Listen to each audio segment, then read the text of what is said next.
नमस्कार, स्वागत है आपका अपने YouTube channel online study centre में और मेरा नाम है करण। तो जैसा कि आप सभी लोगों को पता है कि हमने अपना क्लास 11th का जो आपका सब्जेक्ट है फिजिकल एजुकेशन का, इसका न्यू कोर्स स्टार्ट कर दिया है जो कि सेशन 2023 और 24 के लिए है। तो आज के इस वीडियो में आपको क्लास 11th का जो आपका सब्जेक्ट है फिजिकल एजुकेशन का, इसका चैप्टर जो 7वां है, खेलों में शरीर रचना विज्ञान तथा शरीर क्रिया विज्ञान के मूलभूत तत्व, ये चैप्टर आज इस वीडियो में आपको बताने वाला हूँ। ठीक है, जो कि सेशन 2023 और 24 के लिए होने वाला है, यानी कि जो आपका न्यू सेशन है 2023 और 24 का, उसके अनुसार जो आपका न्यू सिलेबस है और उसके अनुसार जो आपका चैप्टर है खेलों में शरीर रचना विज्ञान तथा शरीर क्रिया विज्ञान के मूलभूत तत्व, ये आज के इस वीडियो में आपको बताने वाला हूँ। तो चलिए चैप्टर को शुरू करते हैं।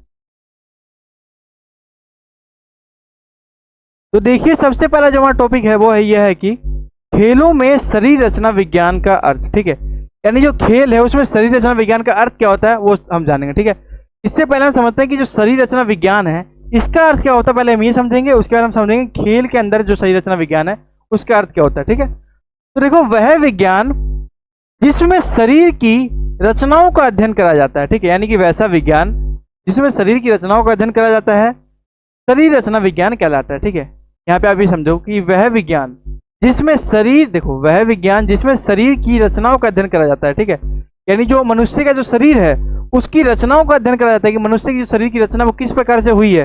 व्यक्ति जो है, मनुष्य जो है, उसका रंग रूप कैसा है, उसकी कद काठी कैसी है, मतलब व्यक्ति का हाइट किस प्रकार का है, व्यक्ति काला है या गोरा है, व्यक्ति का रंग रूप कैसा है, वो सभी प्रकार का जो अध्ययन करा जाता है वो किसमें करा जाता है, शरीर रचना विज्ञान में अध्ययन करा जाता है। ठीक है, अब देखो खेलों में इसका क्या अर्थ है। देखो, खेलों में शरीर रचना विज्ञान का अर्थ यह है कि जो खिलाड़ी हैं उनकी शारीरिक रचना का अध्ययन करना। ठीक है, यानी जो हमारा खेल है उसके अंदर जो खिलाड़ी होता है, आप सभी को पता है जो खेल होता है उसके अंदर खिलाड़ी होता है।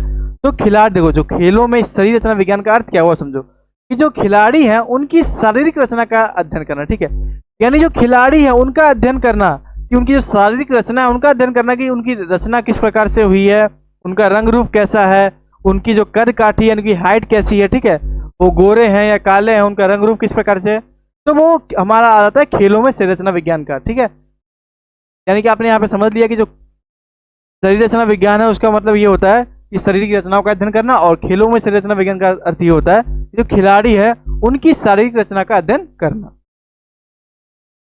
अब देखिए, हमारा जो अगला टॉपिक है वो है खेलों में शरीर क्रिया विज्ञान। ठीक है, यानी जो खेलों में शरीर क्रिया विज्ञान का अर्थ, यानी जो शरीर खेलों में शरीर क्रिया विज्ञान है उसका अर्थ क्या वो समझते हैं। देखो, पहला इसकी हम परिभाषा समझेंगे, यानी शरीर क्रिया विज्ञान जो है इसकी परिभाषा क्या, पहले हम ये समझेंगे, फिर हम समझेंगे खेलों में इसका अर्थ क्या है। ठीक है, खेलों में जो हमारा शरीर क्रिया विज्ञान है इसका क्या अर्थ है वो समझेंगे। ठीक है, तो देखो, वह विज्ञान जिसमें शरीर की समस्त अर्थात सभी क्रियाओं का अध्ययन करा जाता है शरीर क्रिया विज्ञान कहलाता है। ठीक है, यानी देखो, वह विज्ञान जिसमें शरीर की समस्त क्रिया, यानी शरीर की जितनी भी क्रियाएं, यानी सभी क्रियाओं का अध्ययन करा जाता है, शरीर क्रिया विज्ञान कहलाता है। ठीक है, यदि आपसे मान लो एग्जाम में क्वेश्चन पूछा जाए कि शरीर क्रिया विज्ञान क्या है, तो आपको ये बताना है कि वह विज्ञान जिसमें शरीर की समस्त, यानी शरीर की जितनी भी क्रिया होती है सभी क्रियाओं का अध्ययन करा जाता है, शरीर क्रिया विज्ञान कहलाता है। ठीक है, अब हम समझते हैं जो खेल है उसमें इसका क्या अर्थ है। तो देखो, खेलों में शरीर क्रिया विज्ञान का अर्थ यह है कि जो खिलाड़ी हैं उनकी शरीर की समस्त अर्थात सभी क्रियाओं का अध्ययन करना। ठीक है,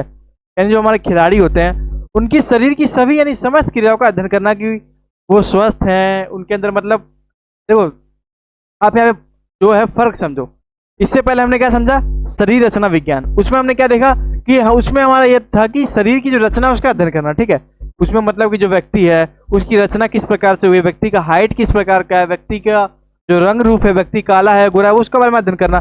लेकिन जो शरीर क्रिया विज्ञान है इसके अंदर हम सभी चीजों का अध्ययन करते हैं। ठीक है, जो हमारा शरीर क्रिया विज्ञान है इसके अंदर हम सभी चीजों का अध्ययन करते हैं। ठीक है, यानी कि जो शरीर की गतिविधि है, व्यक्ति के अंदर लचक है कि नहीं, व्यक्ति कोई बीमार तो नहीं है, व्यक्ति शारीरिक रूप से व्यक्ति के अंदर सभी प्रकार का जो है अध्ययन करा जाता है, व्यक्ति के अंदर कोई बीमारी नहीं है, व्यक्ति के अंदर कोई मतलब परेशानी तो नहीं है, मतलब जितनी भी शरीर की क्रिया होती है ना सबका अध्ययन करा जाता है शरीर क्रिया विज्ञान में। ठीक है,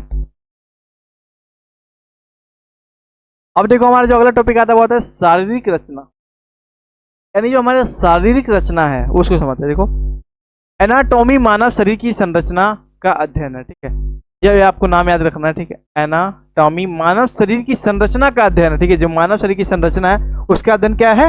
एनाटॉमी। अब हम समझते हैं फिजियोलॉजी, ये क्या है? तो देखो, फिजियोलॉजी मानव शरीर के कार्यों का अध्ययन है। मतलब फिजियोलॉजी क्या है? ये जो मानव शरीर के जितने भी कार्य होते हैं ना, उनका अध्ययन है, ठीक है। अब देखो, मानव शरीर के मुख्य तंत्र, ठीक है। मानव शरीर जो हमारा, उसके मुख्य तंत्र कौन कौन से हैं जिससे मानव शरीर टिका हुआ है, ठीक है। पहला हमारा है कंकाल प्रणाली, ये बहुत ही इंपॉर्टेंट है। दूसरा मांसपेशीय तंत्र, तीसरा पाचन तंत्र, चौथा जो हमारा श्वसन प्रणाली, पांचवा तंत्रिका तंत्र, छठा हमारा है ग्रंथिया प्रणाली, सातवां हमारा है उत्सर्जन तंत्र और आठवां हमारा है प्रजनन प्रणाली, ठीक है। तो ये हमारे मानव शरीर के कुछ मुख्य तंत्र थे, ठीक है।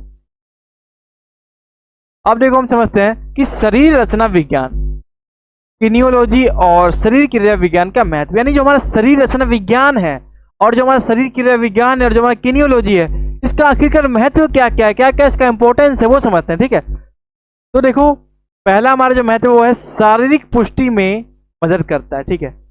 आप ही बताओ। देखो, मैंने आपको पहले क्या बताया, शरीर रचना विज्ञान जिसमें मनुष्य की जो रचना है उसका अध्ययन करा जाता है, ठीक है। व्यक्ति का रंग रूप कैसा है, व्यक्ति का हाइट कैसा, वो अध्ययन करा जाता है। शरीर के विज्ञान में मैंने आपको क्या बताया, जो व्यक्ति है उसकी सभी क्रियाओं का अध्ययन करा जाता है, ठीक है। यानी व्यक्ति स्वस्थ है कि नहीं है, व्यक्ति कोई बीमारी है तो नहीं है, मतलब व्यक्ति किसी भी प्रकार से बीमार ना हो, व्यक्ति का पूरा अध्ययन करा जाता है कि व्यक्ति के कोई बीमारी तो नहीं है, व्यक्ति के अंदर किसी प्रकार की कोई समस्या तो नहीं, पूरा अध्ययन किया जाता है शरीर क्रिया विज्ञान में, ठीक है। आखिरकार अगर हम अध्ययन करेंगे तो उसका हमें क्या क्या लाभ पहुंचेगा वो हमें बताना है, ठीक है। तो शारीरिक पुष्टि में मदद करता है, यानी कि यदि हम अध्ययन करेंगे कि व्यक्ति स्वस्थ है कि नहीं, तो उससे क्या है कि हमें ये पता चल सके कि व्यक्ति के अंदर कमी क्या है। मान लो कोई व्यक्ति, ए नाम का व्यक्ति है, हमने अध्ययन करा तो हमने पाया कि वो ए नाम का व्यक्ति को मान लो कोई बीमारी है, तो हम उस बीमारी का इलाज कर सकते हैं, ठीक है। यानी हम अध्ययन करेंगे तभी तो पता चल सकेगा। तो इसलिए इसका महत्व में ये आ जाता है, ठीक है। शारीरिक पुष्टि में मदद करता है, ठीक है। यानी शरीर की जो पुष्टि है उसमें मदद करता है। हम पुष्टि को जान लेंगे, उसके बाद जो भी बीमारी होगा, जो मनुष्य है उसकी बीमारी होगी, तो उस बीमारी को इलाज करने की कोशिश करेंगे, ठीक है। ये होता है हमारा शारीरिक पुष्टि में मदद करता है। शरीर रचना के बारे में ज्ञान प्रदान करता है, ठीक है। अब देखो, इसका दूसरा जो महत्व, देखो महत्व का मतलब ये होता है इंपॉर्टेंट, यानी कि इसका क्या क्या फायदा, क्या क्या लाभ है वो आप समझो, ठीक है। महत्व का मतलब ये होता है, देखो शरीर रचना के बारे में ज्ञान प्रदान करता है, ठीक है। देखो, यदि हम अध्ययन करेंगे तो हमें ज्ञान होगा कि शरीर की रचना किस प्रकार से की गई है, शरीर में क्या क्या अंग है, हर एक प्रकार की जो रचना हमें पता चल सकेगा, ठीक है। अगला हमारा खेल के चयन में मदद करता है, ठीक है। जो हमारे खेल होते हैं, आप मान लो कुछ तो खेल ऐसे होते हैं जिसमें लचक की जरूरत होती है, लचक समझते हो, फ्लेक्सिबिलिटी, ठीक है। मान लो कोई खिलाड़ी वो मोटा है, ठीक है। मान लो ए नाम का खिलाड़ी है, वो मोटा है, तो वो किसी खेल में, मतलब जो लचीले खेल होते हैं उसमें भाग ले नहीं सकता। लेकिन जब बी नाम का जो खिलाड़ी है वो पतला है, तो वो किसी भी खेल में भाग ले सकता है। तो इससे हमें ये भी आसानी होती है कि हम खेलों का चयन कर सकते हैं, ठीक है। जब हमें ये पता होगा कि रचना विज्ञान क्या है, शरीर क्रिया विज्ञान क्या है, तो उसके अनुसार हम खिलाड़ी को देखेंगे कि भाई इसके अंदर कोई कमी तो नहीं है। मान लो उसके अंदर कोई कमी है तो उसको नहीं लेंगे, और जिस खिलाड़ी के अंदर कोई कमी नहीं है तो उसको हम खेल में ले लेंगे, ठीक है। तो इससे हमारे खेल के चयन में भी मदद करता है, ठीक है। अगला हमारा जो महत्व वो है व्यक्तिगत मतभेदों के बारे में जानने में सहायक, ठीक है। यानी व्यक्तिगत मतभेदों के बारे में जानने में मदद करता है, ठीक है। यानी जो आजकल जो व्यक्तिगत जो मतभेद चल रहे हैं उसके बारे में जानने के लिए उनके बारे में जानने के लिए मदद करता है, ठीक है। यानी कि मान लो कोई दो व्यक्ति हैं, ए और बी नाम का दो व्यक्ति हैं, उनके बीच में कोई मतभेद चल रहा है, ठीक है। कि बीमारी क्या होती है, किस प्रकार से मनुष्य का शरीर बना हुआ है, मनुष्य के शरीर में कितनी हड्डियां होती है, उसके अंदर मतभेद चल रहा है, ठीक है। तो ये कुछ और राय दे रहे हैं, ये कुछ और राय दे रहे हैं, तो इससे क्या होगा कि देखो व्यक्तिगत मतभेदों के बारे में जानने में सहायक, ठीक है।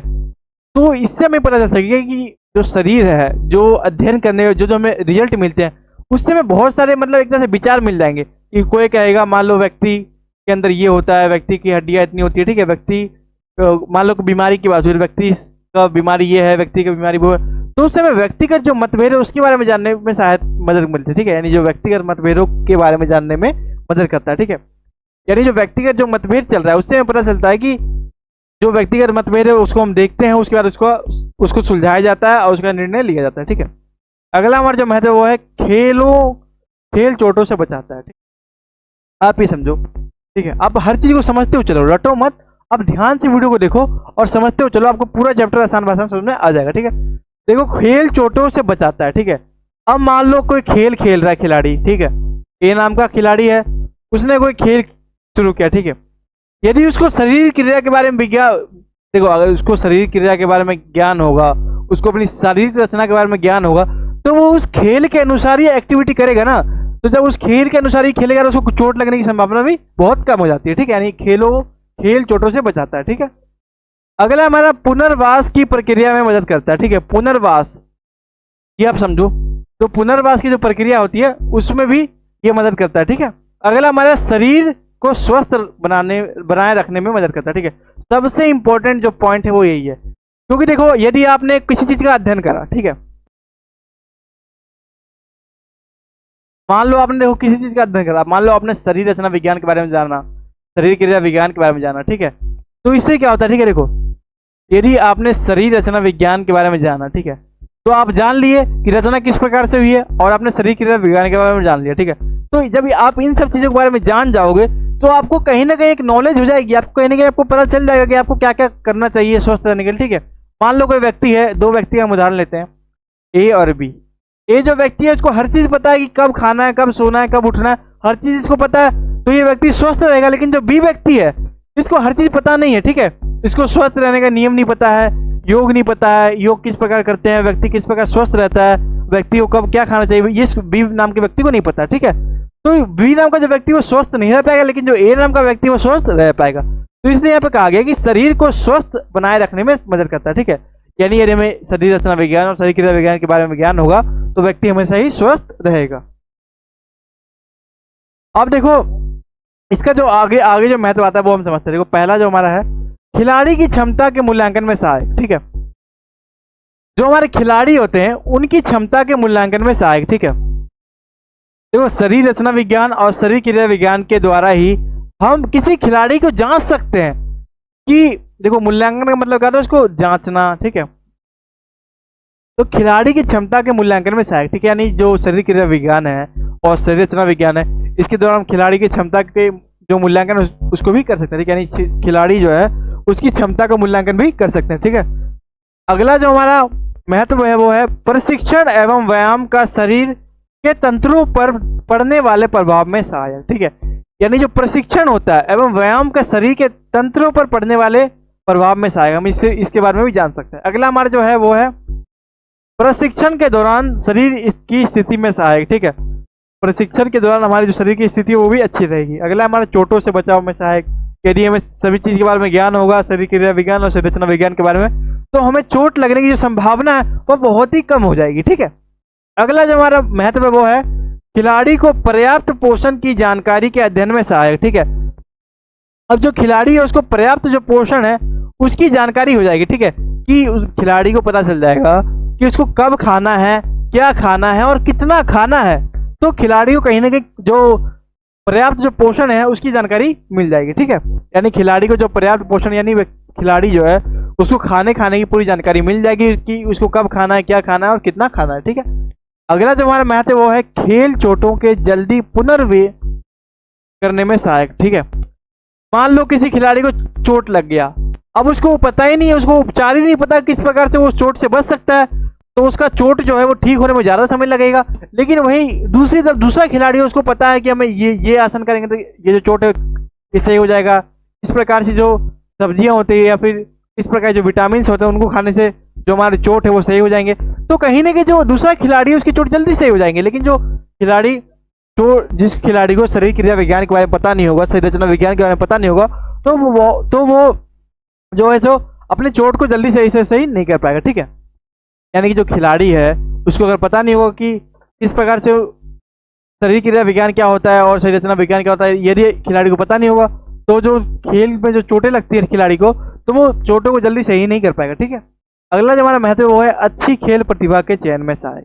मान लो कोई आपको बहुत ही बढ़िया खेल प्रतियोगिता आयोजन करवानी है, अब ऐसा तो नहीं है कि आप उस प्रतियोगिता में पूरे जो मान लो 100 लोग हैं, अब 100 के 100 जो खिलाड़ी है उनको आप ले लोगे, ऐसा तो नहीं है। आप उनमें से छांटोगे, आप उसमें से ट्रेनिंग करवाओगे, सबको दौड़वाओगे, ठीक है, आप प्रशिक्षण करवाओगे, जो भी खिलाड़ी बेस्ट होंगे, मान लो आपने 20 खिलाड़ी को इसमें से चूज किया, ठीक है। यानी आपको अच्छे प्रतिभा आयोजन करवाना है, तो उसके लिए भी आपको शरीर क्रिया विज्ञान और शरीर रचना विज्ञान के बारे में पता होना चाहिए। अगला हमारा महत्व है खिलाड़ी को अपनी क्षमता के अनुसार खेल चयन करने में सहायक। ठीक है, अब मान लो कोई खिलाड़ी है वो थोड़ा छोटा है, कोई खिलाड़ी हाइट में बड़ा है। मान लो ए और बी नाम का खिलाड़ी, ए नाम का जो खिलाड़ी है वो थोड़ा हाइट में छोटा है, बी नाम का जो खिलाड़ी वो हाइट में बड़ा है। तो वो जो खिलाड़ी है वो अपने शरीर के अनुसार वो अपना खेल प्रतियोगिता का चयन कर सकता है। अगला हमारा महत्व है प्रशिक्षण के दौरान मांसपेशी की प्रक्रिया की जानकारी देने में सहायक। यानी जो प्रशिक्षण होता है उसके दौरान जो मांसपेशी है उसकी प्रक्रिया की जानकारी देने में सहायक। ठीक है, यानी कि जो हमारा प्रशिक्षण है उसके दौरान जो हमारी मांसपेशियों की जो प्रक्रिया होती है उसकी जानकारी देने में सहायक। ठीक है, अगला जो हमारा महत्व है वो यह है कि प्रशिक्षण के दौरान होने वाली थकान को जल्द से जल्द खत्म करने में सहायक। ठीक है, अगला हमारा पॉइंट है अलग अलग खेलों के दौरान व्यय होने वाली ऊर्जा के अध्ययन में सहायक। ठीक है, अलग अलग जो खेल होते हैं, ठीक है, आपको पता है खेल जो अलग अलग प्रकार के होते हैं, अब उसमें जो ऊर्जा की जो खपत होती है यानी ऊर्जा का जो व्यय होता है उसके अध्ययन में सहायक। ठीक है, अगला हमारा जो महत्व है वो है शरीर पर मादक द्रव्य के पड़ने वाले प्रभाव के अध्ययन में सहायक। अगला हमारा पॉइंट है खिलाड़ी की शारीरिक रचना में अच्छे व बुरे पहलुओं की जानकारी देने में सहायक। अगला हमारा जो पॉइंट है खिलाड़ी शारीरिक शिक्षक व शारीरिक प्रशिक्षक के ज्ञान वर्धक में सहायक। ठीक है, अगला हमारा पॉइंट है अलग अलग वातावरण के प्रशिक्षण पर पड़ने वाले प्रभाव के अध्ययन में सहायक। अगला जो हमारा महत्व वो यह है कि खेल विज्ञान के दूसरे विषयों में से संबंधित स्थापित करने में सहायक। ठीक है, यानी खेल विज्ञान के दूसरे विषयों से संबंध स्थापित करने में सहायक। अगला जो हमारा पॉइंट यह है कि खिलाड़ी के प्रदर्शन में लगातार सुधार करने में सहायक। ठीक है, देखो आपको ना इस चैप्टर को समझने के लिए मैं आपको एक आइडिया बताता हूँ। ठीक है, इस चैप्टर को समझने का आइडिया क्या है, देखो आप समझो, दो चीज आपको समझना है। पहला क्या है आपका शरीर रचना विज्ञान। ठीक है, शरीर रचना विज्ञान। ठीक है, और आपका क्या है दूसरा शरीर क्रिया विज्ञान। ठीक है, आपका दूसरा क्या है शरीर क्रिया विज्ञान। ठीक है, तो देखो मैं आपको चैप्टर बताता हूँ थोड़ा सा समझाने के लिए आसान भाषा में। देखो आपको शरीर रचना विज्ञान के बारे में पता चल गया, यानी कि वैसा विज्ञान जिसमें मनुष्य की शरीर सभी रचनाओं का अध्ययन किया जाता है। और शरीर क्रिया विज्ञान के बारे में आपको पता चल गया, यानी कि वैसा विज्ञान जिसमें मनुष्य की समस्त जो शरीर की क्रिया उसका अध्ययन किया जाता है। ठीक है, तो ये जो दोनों जो टॉपिक्स है इनको आपको ध्यान में रखते हुए चलना है। अभी जो हम बात कर रहे हैं वो किसी और बात कर रहे हैं, इसका महत्व क्या क्या है। ठीक है, मान लो आपको शरीर के बारे में ज्ञान हो जाएगा तो इसका महत्व आप अपने पॉइंट में भी लिख सकते हो ना, जरूरी नहीं कि आपको बिल्कुल रटना ही है, आप अपने भाषा में भी लिख सकते हो। ठीक है, तो मतलब आपको समझते हुए चलना है, रटना नहीं किसी भी चीज को। ठीक है, तो शरीर क्रिया विज्ञान आपको मैंने बता दिया, शरीर रचना विज्ञान बता दिया। ठीक है, तो हम इसी बारे में पढ़ रहे हैं कि इसका लाभ क्या क्या है। ठीक है, मान लो आपका शरीर के बारे में ज्ञान है तो आप में क्या क्या लाभ होगा, आप बीमार नहीं पड़ोगे जल्दी। ठीक है, आपको कोई चोट लग जाएगा उसका उपचार कर सकोगे। ठीक है, थकान जल्दी नहीं होगी। ठीक है, मतलब हर प्रकार का जो लाभ है उसको आपको मिल सकेगा। ठीक है, अगला हमारा जो पॉइंट है वो है महिलाओं और पुरुषों की शारीरिक संरचना अंतर में अध्ययन। ठीक है, महिला है और जो पुरुष है उसकी शारीरिक संरचना अंतर के अध्ययन में भी सहायक। ठीक है, अगला जो हमारा महत्व वो है भविष्य में अनुसंधान कार्य में मदद करने में सहायक। अगला जो हमारा जो पॉइंट है वो ये है कि अलग अलग खेलों के दौरान व्यय होने वाली ऊर्जा के अध्ययन में सहायक। ठीक है, अब देखो सारांश में हम यह कहा जा सकता है। ठीक है, सारांश में यह कहा जा सकता है कि शरीर रचना और क्रिया विज्ञान। ठीक है, शरीर रचना जो विज्ञान जो है हमारा और शरीर क्रिया विज्ञान। ठीक है, आपको ये दोनों बिल्कुल ध्यान में रखते हुए चलना है, इसी दोनों टॉपिक के ऊपर पूरे चैप्टर में बात की गई है। ठीक है, तो आपको ये बिल्कुल ध्यान में रखना है शरीर की रचना विज्ञान क्या होता है, शरीर क्रिया विज्ञान क्या होता है। ठीक है, विषय का शारीरिक शिक्षण और खेल कूद में अत्यंत महत्वपूर्ण योगदान और जरूरत है। ठीक है, बहुत ही ज्यादा महत्वपूर्ण योगदान है। ठीक है, यानी कि मान लो किसी व्यक्ति को शरीर के बारे में ज्ञान ही नहीं है तो कैसे जिएगा, कैसे उसको पता है क्या खाना है कब खाना है, तो उसको पता नहीं है ना। तो उसी प्रकार से बहुत ही महत्वपूर्ण है, यदि एक व्यक्ति को अच्छे जीवन जीना है, अच्छा जीवन व्यतीत करना है तो उसको अपने शरीर के बारे में ज्ञान होना आवश्यक है। तो उसके लिए जो शरीर रचना विज्ञान है और जो शरीर क्रिया विज्ञान है बहुत ही अत्यंत महत्वपूर्ण हो जाते हैं। ठीक है, इसके बिना एक खिलाड़ी के प्रदर्शन को ऊंचाई तक ले जाने में कठिन होता है। ठीक है, अब मान लो कोई खिलाड़ी है, मैं आपको एक उदाहरण समझाता हूँ। ए नाम का कोई खिलाड़ी है, हम पहले क्या करेंगे, मान लो खिलाड़ी को खेल खिलवाएंगे, पहले हमें पता चले खिलाड़ी की हाइट क्या है, खिलाड़ी का रंग रूप कैसा है, किस प्रकार का खिलाड़ी है, तो उसकी रुचि के अनुसार उसको हम खेल प्रतियोगिता में आगे बढ़ाएंगे ना। तो इसी को कहते हैं शरीर के बारे में अध्ययन करना। हम उसके शरीर के बारे में अध्ययन करेंगे, ठीक है, उनकी पूरी समस्त क्रियाओं का अध्ययन करेंगे। खिलाड़ी दौड़ पाता कि नहीं दौड़ पाता, उसके अंदर कोई समस्या तो नहीं है, तो मतलब हर चीज को हम जानेंगे।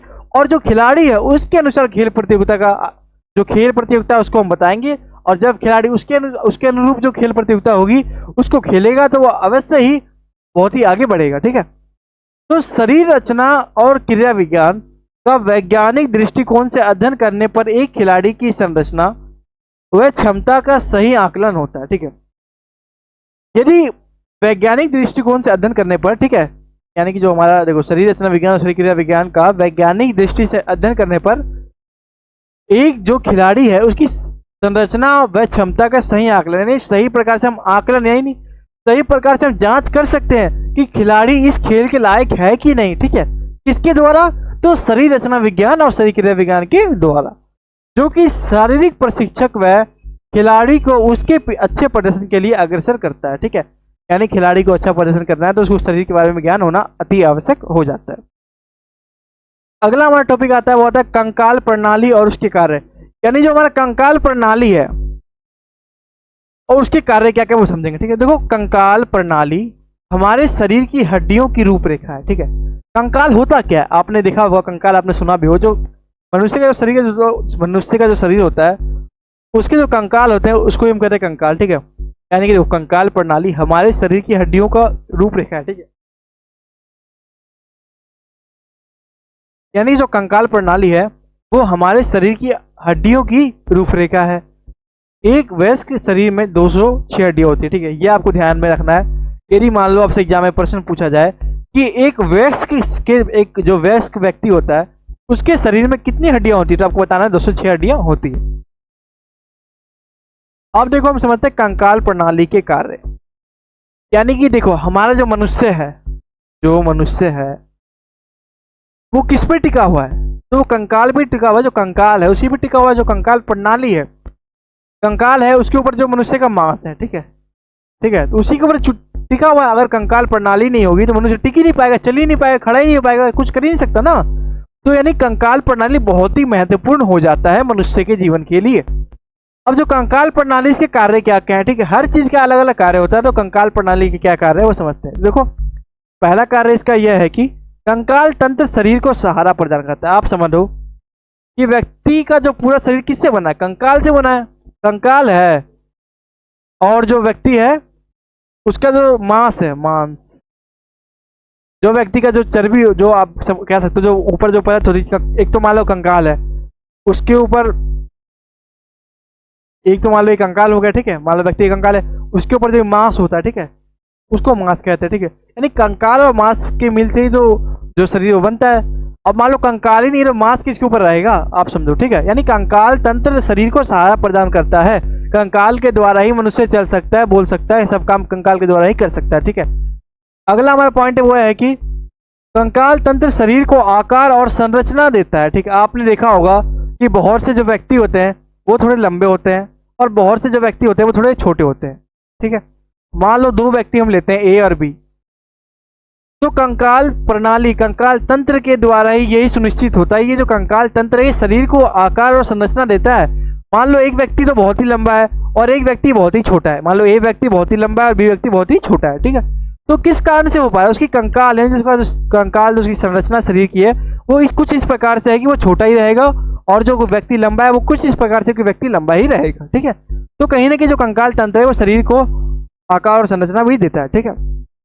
अगला हमारा जो है कंकाल तंत्र शरीर के महत्वपूर्ण अंगों को सुरक्षा प्रदान करता है, ठीक है। कंकाल तंत्र जो है उसके अंदर जो शरीर के बहुत ही महत्वपूर्ण जैसे किडनी वगैरह, हार्ट वगैरह सब अंदर रहते हैं। उसके ऊपर साइड में कंकाल रहता है, उसके ऊपर जो होता है व्यक्ति का मांस होता है, ठीक है। तो कहीं ना कहीं जो कंकाल तंत्र वो सहारा प्रदान करता है। कंकाल तंत्र जो व्यक्ति का आकार, शरीर को आकार और संरचना देता है, यानी कि कंकाल तंत्र के द्वारा व्यक्ति की जो हाइट होती है वो निश्चित होती है। व्यक्ति लंबा होगा, व्यक्ति छोटा होगा, तो कहीं ना कंकाल तंत्र का जो बहुत ही महत्वपूर्ण हो जाता है, ठीक है। अगला जो कार्य वो है कंकाल तंत्र एक उत्प्रेरक के रूप में भी कार्य करता है, ठीक है। अगला जो हमारा कार्य वो है कंकाल तंत्र की हड्डियों के बीच की जगह खनिजों के भंडार के रूप में कार्य करती है, ठीक है। जो हमारे शरीर में खनिज होते हैं, जो कंकाल तंत्र के जो हड्डियों के बीच की जो जगह होती है उसमें खनिजों के भंडार के रूप में कार्य करती है। अगला जो हमारा कार्य है वो यह है कि यह लाल रक्त कणिकाओं के उत्पाद घर के रूप में भी कार्य करते हैं। यह स्केटन्स मोलिक्यूल्स एंड जंक्शन या अनुलग्न के रूप में कार्य करता है। ठीक है, अब हम समझते हैं हड्डियों का वर्गीकरण। ठीक है, हड्डियों का वर्गीकरण यानी जो मनुष्य है उसकी शरीर में हड्डियां होती है, आप सभी को पता है। अब जो हड्डियां होती है वो कितने प्रकार की होती है, उसका वर्गीकरण किस प्रकार से किया जाता है वो समझते हैं। पहली हमारी होती है लंबी हड्डियां, दूसरी छोटी हड्डियां, तीसरी चपटी हड्डियां, चौथी तिलाकार हड्डियां, पांचवी सुचुरल। ठीक है, यानी जो हमारी पहले नहीं समझते हैं वो लंबी हड्डियां, ये कहाँ की हड्डी होती है, हमारी जांग की हड्डी होती है और बाह की हड्डी होती है। यानी जो आपका जो जांग होगा उसकी जो हड्डी होगी वो लंबी होगी, जो आपकी बाहें होगी, जो आपकी हाथ होगी उसकी हड्डी भी लंबी होगी। अब जो छोटी हड्डी है वो कहाँ पे होती है, ठीक है, उंगलियां की व एवं कान की हड्डी, जो हमारी उंगलियां हैं और जो हमारे कान होते हैं उनकी जो हड्डियां होती है वो छोटी होती है। अगला हमारा आता है चपटी हड्डियां, खोपड़ी एवं पेशलियों की हड्डियां। ठीक है, खोपड़ी जो हमारा हो गया और पेशली हो गया, इसकी हड्डियां जो होती है वो चपटी हड्डियां होती है। ठीक है, अगला हमारा आता है तिलाकार हड्डियां, टखने व हथेली की हड्डियां। ठीक है, जो हमारे टखने होते हैं और जो हथेली होती है उसकी हड्डियां हमारी तिलाकार होती है। अगला हमारा आता है सुचुरल हड्डियां। ठीक है, यानी खोपड़ी के जोड़ की हड्डियां, यानी जो खोपड़ी की जोड़ की हड्डियां होती है वो कैसी होती है, सुचुरल होती है। अब हम एक एक करके सबको समझते हैं। ठीक है, मैंने आपको जितने भी देखो, आपको मैंने जितने भी हड्डियों के बारे में बताया, अब हम एक एक करके सबको समझते हैं कि हड्डियां हैं क्या। पहले हम समझते हैं लंबी हड्डियां। आखिरी लंबी हड्डियां क्या है, देखो यह हड्डियां लंबी तथा चौड़ी होती है, जैसा कि नाम से ही पता है लंबी हड्डियां, तो ये हड्डियां लंबी ही होंगी। यह उत्तोलक की गति कार्य करती है। ठीक है, बहुत ही लंबी होती है। उदाहरण के लिए बाह की हड्डियां, ठीक है, बाह की हड्डियां ह्यूमरस, रेडियस, अल्ना, टांग की हड्डियां, फीमर, ये सब हमारी लंबी हड्डी, तिबिया और फिबुला। ठीक है, यदि मान लो आपसे एग्जाम में पूछा जाए कि लंबी हड्डियां कहाँ पे होती है, तो आपको बताना बाह की हड्डियां, फीमर वगैरह, ये सब जो हड्डी होती है वो लंबी होती है। अगला हम समझते हैं छोटी हड्डियां। तो देखो यह हड्डियां घन के आकार की छोटी होती है, यानी हड्डियां जो छोटी होती है, पहला तो आपको नाम से समझ जाना है। ठीक है, छोटी हड्डियां नहीं, छोटी हड्डियां जो होगी वो छोटी होगी। कलाई और पंजों की छोटी हड्डियां होती है, जैसे मेटा टार्सल। ठीक है, मेटा टार्सल। दूसरा हमारा अगला जो हमारा आता है वो था फ्लैट, यानी चपटी हड्डियां। ये जो हमारी चपटी हड्डियां होती है वो क्या है, देखो यह अस्थियां स्पोंजी अस्थि की केंद्रित परत की बनी होती है, जो दृढ़ अस्थि की दो बाह्य परतों के बीच जकड़ी जाती है। ठीक है, उदाहरण के लिए पसलियों एवं कंधों की हड्डियां। अगला जो हमारा आता है वो आता है तिलाकार हड्डियां। ये क्या होता है जो समझते हैं, तो इनकी संरचना एक बीज की तरह होती है, इसलिए इन्हें तिलाकार कहा जाता है। मतलब इनकी जो संरचना होती है वो आप समझ सकते हो कि एक बीज की तरह होती है। उदाहरण के लिए हथेलियां, पैरों का निचला भाग और टखना। अगला हमारा जो आता है वो होता है अनियमित अवस्थित हड्डियां। ठीक है, अनियमित का मतलब क्या होता है, जो नियमित ना हो। अव्यवस्थित का मतलब क्या होता है, जो व्यवस्थित ना हो। इन हड्डियों का आकार बाकी सब हड्डियों से अलग होता है, इसलिए इन्हें अव्यवस्थित हड्डियां कहते हैं। ठीक है, उदाहरण चेहरे की हड्डियां। ठीक है, जो हमारी चेहरे की हड्डियां होती है वो कैसी होती है, अव्यवस्थित। अगला हमारा जो है वो है सुचुरल हड्डियां। यह हड्डियां खोपड़ी के जोड़ के बीच में पाई जाती है। ठीक है, यानी कि जो हमारा सुचुरल हड्डियां है, यह हड्डियां खोपड़ी के जोड़ के बीच में पाई जाती है। ठीक है, यानी जो हमारा सुचुरल हड्डियां है वो कहाँ पाई जाती है, तो ये जो हमारा सुचुरल हड्डियां है, ये जो हमारा सुचुरल हड्डियां है, यह हड्डियां खोपड़ी के जोड़ के बीच पाई जाती है। ठीक है, आप यहाँ पे देख सकते हो ये हमारी चपटी हड्डियां होंगी। ठीक है, इसका फोटो है। ये हमारी छोटी हड्डियां होगी, जो हमारी हाथ की हड्डियां होती है, छोटी छोटी हड्डियां। ठीक है, अगला हमारा अव्यवस्थित हड्डियां। अब हम समझते हैं जोड़ों के प्रकार। आपने समझ लिया हड्डियों के बारे में, अब समझते हैं हम जोड़ों के प्रकार के बारे में। तो जो जोड़ होते हैं, जोड़ का मतलब मैं आपको समझाता हूँ। देखो जोड़ का मतलब जो शरीर होता है वो हड्डी से तो बना है, लेकिन उसके बीच में जोड़ भी होते हैं। मान लो आपका जो हाथ है ऐसे आ रहा है, फिर यहाँ पे एक जोड़ होगा, फिर यहाँ पे आपका जो पूरा हाथ होगा। ठीक है, मतलब जो जोड़ होता है, देखो मैं आपको समझाने की कोशिश करता हूँ। देखो यहाँ पे आप यहाँ पे देखो हाथ का फोटो, देखो एक जोड़ आपको यहाँ दिखेगा, फिर ये इससे जुड़ा हुआ है, फिर ये इससे जुड़ा हुआ है, फिर ये इससे जुड़ा हुआ है। ठीक है, तो इस पर कैसे जोड़ होते हैं। ठीक है, यानी ये देखो जोड़ों के प्रकार, यानी जोड़ है वो कितने प्रकार के होते हैं वो समझते हैं। देखो पहला हमारा होता है अचल या रेशेदार जोड़। दूसरा हमारा होता है आंशिक चल या उपास्थित जोड़। तीसरा हमारा होता है स्वतंत्र रूप से जोड़। अब जो हमारा स्वतंत्र रूप से जोड़ होता है वो कितने प्रकार का होता है, वो हमारा 5 प्रकार का होता है, वो समझते हैं। पहला कब्जेदार जोड़, दूसरा कीलक जोड़, तीसरा जो हमारा बॉल और सॉकेट जोड़, और चौथा जो हमारा काठीदार जोड़, और जो हमारा पांचवा है फिसलनदार जोड़। ठीक है, अब ये सभी जोड़ों के बारे में आपको आगे वीडियो में बताने वाला हूँ। ठीक है,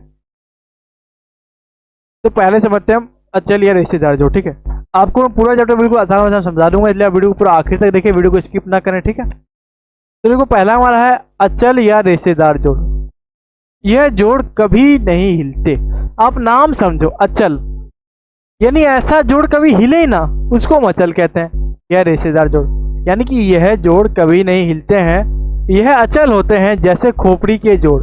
यानी जो हमारी खोपड़ी होती है, इसके जोड़ होते हैं वो अचल होते हैं, यानी वो कभी भी नहीं हिलते। अगला जो हमारा जोड़ है वो है आंशिक चल या उपस्थित जोड़। ठीक है, यह जोड़ बहुत हल्की गति प्रदान करते हैं, जैसे मेरुदंड जोड़। ठीक है, अगला हमारा आता है स्वतंत्र रूप से चल जोड़। यानी जो स्वतंत्र रूप से जो चल जोड़ होती है, क्या है देखो, यह जोड़ हमारे शरीर को अलग अलग गतियां प्रदान करते हैं। यह 5 प्रकार के होते हैं। ठीक है, वो समझो आप। पहला हमारा कब्जेदार जोड़, यानी आप ये समझो कब्जेदार जोड़ क्या होता है। देखो, यह जोड़ आगे और पीछे गतिशीलता प्रदान करते हैं, जैसे घुटने एवं कोहनी का जोड़। आप सभी ने देखा होगा जो आपकी कोहनी होती है, देखो आपके हाथ यहाँ से। ठीक है, ये जो आपकी कोहनी है ये जोड़ है। ठीक है, इसे आप अपने हाथ को ऊपर नीचे हमेशा कर सकते हो। ठीक है, तो कहीं ना कहीं कब्जेदार जोड़, आप कब्जे देखो, आप नाम से याद रखना। ठीक है, आपने कब्जा का मतलब सुना होगा, जो घरों में दरवाजे होते हैं। ठीक है, जो दरवाजे होते हैं उसमें क्या लगता है, कब्जा लगता है, जिससे क्या होता है, दरवाजा खुलता है और बंद होता है। तो ठीक उसी प्रकार जो मनुष्य का जो शरीर है उसमें भी जोड़ होता है, जैसे कोहनी का जोड़ है। तो जो कोहनी का जोड़ है उसमें ये क्या है, कब्जेदार जोड़ है। ठीक है, इससे आप अपने हाथ को ऊपर नीचे कर सकते हो। ठीक है, अगला हमारा आता है वो आता है गेंद और गड्ढा। ठीक है, तो देखो इस जोड़ में एक हड्डी में गड्ढा तथा दूसरी हड्डी में गेंद नुमा उभर बनता है। ठीक है, अरे देखो इस जोड़ में एक हड्डी में गड्ढा तथा दूसरी हड्डी में गेंद नुमा उभार बना होता है। ठीक है, दोनों एक दूसरे में स्थित हो जाते हैं। ठीक है, जैसे कंधे का जोड़ और कूल्हे का जोड़। ठीक है, यानी इसमें आप समझो कि इस जोड़ में एक हड्डी में गड्ढा तथा दूसरी हड्डी में गेंद नुमा उभार बना होता है, दोनों एक दूसरे में स्थित हो जाते हैं, जैसे कंधे का जोड़ और कूल्हे का जोड़। ठीक है, अगला हमारा आता होता है कीलक जोड़। इस जोड़ से धुरी नुमा गति प्रदान होती है, जैसे गर्दन का जोड़। ठीक है, अगला हमारा आता है काठीदार जोड़। इस जोड़ में एक हड्डी दूसरी के ऊपर लगी रहती है, जैसे कलाई का जोड़। ठीक है, यानी जो हमारा काठीदार जोड़ है इसमें क्या होता है देखो, तो इस जोड़ में एक हड्डी दूसरी के ऊपर लगी रहती है, जैसे कलाई का जोड़। अगला जो हमारा आता है वो था फिसलनदार जोड़। इस प्रकार के जोड़ों में फिसलने वाली गति होती है। इस प्रकार के जोड़ कलाई व टखने में होते हैं। ठीक है, देखो थोड़ी गति वाले जोड़ और दूसरा फिसलने वाले जोड़। ठीक है, अब यहाँ पे देख लो एक बार जोड़ के बारे में। खोपड़ी का अचल जोड़ आप सभी ने पढ़ा कि जो खोपड़ी का जो जोड़ होता है वो अचल होता है, यानी कि खोपड़ी का जोड़ क्या होता है, वो अचल होता है। ठीक है, अगला हमारा गेंद और गड्ढा जोड़, अगला हमारा काठीदार जोड़। ठीक है, अब जो हमारा अगला टॉपिक है वो आता है श्वसन प्रणाली। ये क्या है समझो, देखो श्वसन आप सभी जानते हो कि जो मनुष्य है वो जीवित रहने के लिए क्या लेता है, सांस लेता है। ठीक है, हर प्राणी जो है, हर जो मनुष्य जो हर जो जीव जंतु है वो जीवित रहने के लिए क्या लेते हैं, सांस लेते हैं। ठीक है, उसको हम कह रहे हैं श्वसन। देखो श्वसन एक शारीरिक प्रक्रिया है जिसके द्वारा जीव आसपास से ऑक्सीजन लेते हैं और कार्बन डाइऑक्साइड बाहर छोड़ते हैं। ठीक है, श्वसन प्रणाली के कार्य क्या क्या वो समझो। पहला, हवा और रक्त के बीच ऑक्सीजन और कार्बन डाइऑक्साइड का आदान प्रदान करने के लिए। ठीक है, यानी मान लो जो भी जीव जंतु है, जो भी मनुष्य है, उसने ऑक्सीजन वायुमंडल से लिया और कार्बन डाइऑक्साइड छोड़ दिया। ठीक है, अगला जो हमारा कार्य वो क्या है, ध्वनि उत्पन्न करने के लिए। ठीक है, श्वसन के द्वारा ही जो मनुष्य वो बोल पाता है, यानी ध्वनि उत्पन्न हो पाती है। अगला जो हमारा रक्त पीएच को विनियमित करने के लिए। ठीक है, जो व्यक्ति है, जो मनुष्य है, उसका जो रक्त का जो पीएच है उसको विनियमित करने के लिए। अगला जो हमारा कार्य है वो यह है कि कुछ सूक्ष्म जीवों के खिलाफ रक्षा करने के लिए। ठीक है, अब हम समझते हैं श्वसन की प्रकार, यानी श्वसन जो है वो कितने प्रकार के होते हैं। तो ये दो प्रकार के होते हैं। पहला हमारा होता है बाहरी श्वसन, दूसरा हमारा होता है आंतरिक श्वसन। ठीक है, देखो श्वसन प्रक्रिया क्या है ये समझो आप। तो देखो, यह नाक, फेफड़े, रक्त और कोशिकाओं के माध्यम से ऑक्सीजन और कार्बन डाइऑक्साइड का आदान प्रदान करते हैं और शरीर में ऊर्जा प्रदान करते हैं। ठीक है, तो ये हमारा क्या है, श्वसन प्रक्रिया। अब जो हमारा अगला टॉपिक आता है वो होता है संचार प्रणाली। देखो, इससे पहले मैंने आपको श्वसन जो प्रक्रिया वो हमको बताया। ठीक है, तो ये देखो मनुष्य का जो ये शरीर है, ठीक है, तो मनुष्य सांस लेता है। देखो मनुष्य क्या है, वो ऑक्सीजन लेता है और मनुष्य ऑक्सीजन लेता है और कार्बन डाइऑक्साइड छोड़ता है। मनुष्य जो है वो श्वसन, जो ऑक्सीजन है वो लेता है और कार्बन डाइऑक्साइड छोड़ता है, तो इसी को हम कहते हैं क्या, श्वसन प्रक्रिया। ठीक है, अब हम समझते हैं संचार प्रणाली। संचार प्रणाली क्या है समझो। तो शरीर के विभिन्न भागों के बीच सामग्री का परिवहन संचार कहलाता है। ठीक है, संचार का मतलब मैं आपको सीधी भाषा में बताऊं तो ये मतलब होता है कि किसी भी व्यक्ति, वस्तु, स्थान, किसी भी विचारधारा, किसी भी विचारधारा को किसी दूसरे विचारधारा वाले व्यक्ति के पास, या फिर किसी भी सामान, वस्तु, किसी भी चीज को किसी दूसरे व्यक्ति के पास पहुंचाना ही संचार कहलाता है। प्रणाली का मतलब होता है सिस्टम, यानी संचार प्रणाली का क्या, यानी संचार का क्या सिस्टम है वो समझो।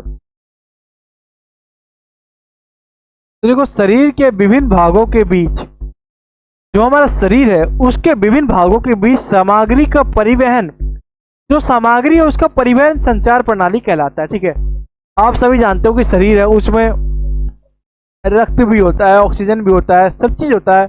तो सभी का जो परिवहन है एक स्थान से दूसरे स्थान जो शरीर के अंदर पहुंचाया जाता है उसको हम क्या कहते हैं, संचार प्रणाली। यानी शरीर के विभिन्न भागों के बीच सामग्री का परिवहन संचार प्रणाली कहलाता है। ठीक है, यानी कि शरीर के विभिन्न भागों के बीच सामग्री का परिवहन संचार प्रणाली कहलाता है। यह हृदय, रक्त कणिकाओं, धमनियों, कोशिकाओं, नसों और तरल पदार्थों से मिलकर बना होता है। ठीक है, अगला हमारा आता है हृदय की संरचना। यानी जो मनुष्य का हृदय है उसकी संरचना किस प्रकार से वो समझते हैं। तो देखो, हृदय मुट्ठी के आकार का है, यानी कि जो मनुष्य का जो हृदय है वो क्या है, वो एक मुट्ठी के आकार का है। इसके 4 कक्ष होते हैं। यह रक्त वाहिकाओं के माध्यम से शरीर के विभिन्न भागों से अशुद्ध, यानी अशुद्ध ऑक्सीजन रहित रक्त इकट्ठा करता है और शुद्ध के बाद शरीर के विभिन्न भागों में शुद्ध ऑक्सीजन युक्त रक्त की आपूर्ति करता है। ठीक है, अब हम समझते हैं हृदय के कार्य। हृदय क्या का कार्य है, तो शरीर में रक्त का प्रवाह करता है। ठीक है, हृदय जो है उस शरीर के अंदर रक्त का प्रवाह करता है। हृदय संकुचन की प्रक्रिया तथा कार्य दवा पंप की तरह होता है, जिसके कारण रक्त हृदय से निकलकर धमनियों द्वारा शरीर के विभिन्न भागों में पहुंचता है। ठीक है, यानी कि देखो जो कार्य है इसमें आपने क्या समझा, इसका कार्य क्या है, हृदय का शरीर में रक्त का प्रवाह करना। ठीक है, यानी हृदय है उस शरीर में रक्त का प्रवाह करता है और हृदय संकुचन की प्रक्रिया तथा कार्य दवा पंप की तरह होता है, जिसके कारण रक्त जो है, देखो यानी कि जो हमारा हृदय है, हृदय संकुचन की जो प्रक्रिया है, यानी कि समझो आप, हृदय संकुचन की प्रक्रिया तथा कार्य दवा पंप की तरह होता है, जिसके कारण रक्त जो है वो हृदय से निकलकर धमनियों द्वारा शरीर के विभिन्न भागों में पहुंचाता है। ठीक है, अब हम समझते हैं धमनिया के बारे में। धमनिया क्या वो समझो, तो वे नलिकाएं जिनमें हृदय से शुद्ध रक्त निकलकर बहता है उन्हें धमनिया। ये छोटे छोटे क्वेश्चन आपके एग्जाम में आ सकते हैं कि धमनिया क्या है, तो आपको ध्यान में रखते हुए चलना है। यानी कि आप यहाँ पे ये याद कर लो कि वे नलिकाएं जिनमें हृदय से शुद्ध रक्त निकलता है। ठीक है, यानी कि वैसी नलिकाएं जिसमें हृदय से शुद्ध रक्त निकलता है। ठीक है, यानी कि वैसी नलिकाएं जिनमें, देखो वे नलिकाएं जिनमें हृदय से शुद्ध रक्त निकलकर बहता है उन्हें धमनियां कहते हैं। ठीक है, अब धमनियां 3 प्रकार की होती है। पहला हमारा लचीली धमनियां, दूसरा मांसपेशीय धमनियां, तीसरा हमारा ऑर्टिलियोस। ठीक है, पहले समझते हैं सिराएं क्या, ये समझते हैं। तो इन नलिकाओं द्वारा शरीर से अशुद्ध रक्त वापिस हृदय में लाया जाता है। ठीक है, अगला हमारा कोशिकाएं, ये बहुत ही पतली नलिकाएं होती है जो रक्त परिसंचरण का कार्य करती है। इसके जो प्रकार है वो है निरंतर कोशिका है, दूसरा हमारा फेनेस्ट्रेट कोशिका है, तीसरा हमारा जो है वो सिन्यूसाइडल कोशिका है, और अगला जो हमारा टॉपिक आता है वो क्या है, रक्त। ठीक है, रक्त क्या समझते हैं, देखो रक्त तरल, देखो हमने क्या समझा कोशिका के बारे में, यानी कि ये बहुत ही पतली नलिकाएं होती है जो परिसंचरण का कार्य करती हैं। अभी 3 प्रकार की होती है। पहला हमारा क्या होता है, निरंतर कोशिका है, दूसरा फेनेस्ट्रेट कोशिका है, और तीसरा सिन्यूसाइडल कोशिका है। ठीक है, अब जो हमारा अगला टॉपिक आता है वो क्या है, रक्त। यानी रक्त क्या समझते हैं, देखो रक्त तरल पदार्थ का एक विशेष प्रकार है। ठीक है, यानी कि जो देखो जो हमारा रक्त है, रक्त तरल पदार्थ का एक विशेष प्रकार है। ठीक है, यानी जो रक्त है वो तरल पदार्थ का एक विशेष प्रकार है जो शरीर के एक भाग से दूसरे भाग के लिए पोषक तत्वों और गैसों को ले जाने के एक माध्यम के रूप में कार्य करता है। ठीक है, यानी जो रक्त है वो तरल पदार्थ का एक विशेष, देखो रक्त तरल पदार्थ का एक विशेष प्रकार है जो शरीर के एक भाग से दूसरे भाग के लिए पोषक तत्वों और गैसों को ले जाने के लिए माध्यम के रूप में कार्य करता है। ठीक है, अब हम समझते हैं हृदय दर, यानी कि यह दिल द्वारा संकुचन में प्रयुक्त रक्त की मात्रा है। ठीक है, यानी जो हमारा हृदय दर है वो क्या है, यह जो हमारा हृदय दर ये क्या है, तो यह दिल द्वारा, ठीक है, जो हमारा हृदय दर ये क्या समझते हैं, देखो यह दिल द्वारा संकुचन में प्रयुक्त रक्त की मात्रा है। यह सामान्य वयस्क में लगभग 70 मिलीलीटर प्रति संकुचन है, जबकि प्रशिक्षित खिलाड़ियों में यह 110 मिलीमीटर संकुचन होती है। ठीक है, अब हम समझते हैं हृदय निर्गम, ये क्या है, तो कार्डिक आउटपुट क्या होता है, देखो स्ट्रोक मात्रा मल्टीप्लाई में दिल की दर, यह बेसल स्तर पर 5 से 6 लीटर होती है। ठीक है, यानी जो हमारा हृदय निर्गम है इसमें क्या देखो कार्डिक आउटपुट होता है। कार्डिक आउटपुट इसका क्या सूत्र, एक समझ, इसका जो सूत्र निकालने का वो क्या है, स्ट्रोक मात्रा गुना में दिल की दर, यह बेसल स्तर पर 5 से 6 लीटर है। ठीक है, अगला हमारा आता है रक्तचाप। यह रक्त वाहिकाओं की दीवारों पर रक्त के द्वारा लगाए जाने वाले दाब है। ठीक है, दबाव है। ठीक है, यानी कि जो हमारा रक्तचाप है तो ये क्या है, तो यह रक्त वाहिकाओं की दीवारों पर रक्त के द्वारा लगाए जाने वाले दबाव है। ठीक है, अगला हमारा आता है दूसरी पवन, यानी लंबे समय तक व्यायाम की वजह से सांस लेने में असमर्थता को हमारे शरीर द्वारा स्वचालित रूप से हटा दिया जाता है। खिलाड़ी को मिलने वाली राहत के एहसास को सेकंड विंड यानी दूसरी पवन कहते हैं। ठीक है, अगला हमारा आता है ऑक्सीजन ऋण, यानी जोरदार गतिविधि के बाद वसूली की अवधि के दौरान, यानी जो जोरदार, देखो आप समझो ऑक्सीजन ऋण क्या होता है, तो जोरदार गतिविधि के बाद वसूली की अवधि के दौरान एक खिलाड़ी द्वारा ली, देखो एक खिलाड़ी द्वारा ली ऑक्सीजन की मात्रा ऑक्सीजन ऋण के रूप में कही जाती है। ठीक है, यानी कि जो ऑक्सीजन ऋण है वो क्या समझो, देखो जो ऑक्सीजन ऋण इसको आप समझो, तो देखो जोरदार गतिविधि के बाद वसूली की अवधि के दौरान एक खिलाड़ी द्वारा ऑक्सीजन की मात्रा ऑक्सीजन ऋण के रूप में कही जाती है। ठीक है, अब जो हमारा अगला आता है वो क्या है, अगला जो हमारा टॉपिक वो ये है कि संतुलन, गतिशील एवं स्थिर तथा गुरुत्व केंद्र व खेलों में इनका प्रयोग।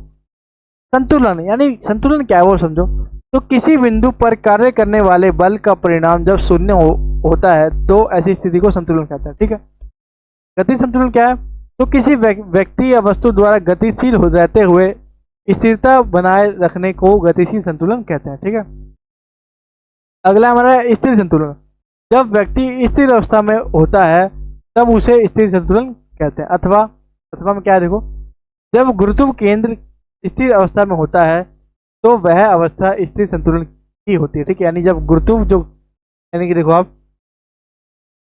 जब गुरुत्व केंद्र स्थिर अवस्था में होता है तो वह अवस्था स्थिर संतुलन की होती है। अगला हमारा क्या है, स्थिरता के सिद्धांत, वो समझते हैं। देखो पहला, जितना चौड़ा आधार होगा स्थिरता उतनी ही अधिक होगी। ठीक है, दूसरा हमारा है स्थिरता शरीर के भार के अनुपातिक होती है। तीसरा हमारा है जब गुरुत्व केंद्र आधार के मध्य, देखो तीसरा हमारा क्या है, तो देखो जो हमारा तीसरा पॉइंट वो क्या है, तो देखो जब गुरुत्व केंद्र आधार के मध्य में होता है तब अधिक स्थिरता होती है। अगला जो हमारा पॉइंट वो है क्या है कि देखो चौथा जो हमारा पॉइंट वो है गुरुत्व केंद्र नीचे रखने में स्थिरता बढ़ती है। ठीक है, यानी कि जो हमारा गुरुत्व केंद्र है उसको नीचे रखने में स्थिरता बढ़ती है। ठीक है, हमारा चौथा पॉइंट क्या है, गुरुत्व केंद्र नीचे रखने में स्थिरता बढ़ती है। तो ये था हमारा क्लास 11th का फिजिकल एजुकेशन का चैप्टर 7वां। तो वीडियो अच्छा लगा तो वीडियो को लाइक करें, दोस्तों के साथ शेयर करें, चैनल पर नए हैं तो चैनल को सब्सक्राइब करें, बेल आइकन पर क्लिक करें, और कोई भी डाउट हो तो कमेंट करके जरूर पूछें। Thanks for watching. जय हिंद, जय भारत।